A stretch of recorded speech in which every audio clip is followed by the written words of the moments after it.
క్రైస్తవ ప్రార్థనా మందిరాలు మత బోధకులపై జరుగుతున్న దాడులను all India pastors association general secretary Jeevan Kumar తీవ్రంగా ఖండించారు. ఏలూరు సత్రంపాడులో నిర్వహించిన సమావేశంలో వారు పాల్గొన్నారు.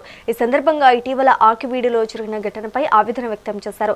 రాజ్యాంగం కల్పించిన మత స్వేచ్ఛకు విఘాతం కలిగించేలా బాధ్యతాయుతమైన పదవుల్లో ఉన్నవారు మాట్లాడటం సరికాదని హితవు పలికారు. క్రైస్తవ సమాజంపై దాడులు ఆగకపోతే ఈ విషయాన్ని ముఖ్యమంత్రి చంద్రబాబు నాయుడు దృష్టికి తీసుకువెళ్తామని హెచ్చరించారు. All India pastors federation national general secretary reverend doctor Jeevan Kumar అను నియమబద్ధమైనటువంటి పదవిలో ఉన్నటువంటి గౌరవనీయులు డిప్యూటీ స్పీకర్ గారు రఘురామ కృష్ణరాజు గారు చేసినటువంటి వ్యాఖ్యలు మాకు చాలా బాధను వేదనను కలిగించాయి.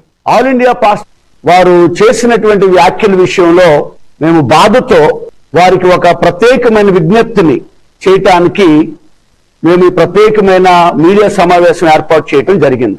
ఆంధ్రప్రదేశ్లో ఉభయ గోదావరి జిల్లాలకు ఒక ప్రత్యేకమైనటువంటి స్థానం ఉన్నది. గోదావరి జిల్లాల్లో సహజంగా అందరూ సహనాన్ని ఓర్పును కలిగి ఉంటారు అనేటువంటి మాట మనందరికీ విదితమే.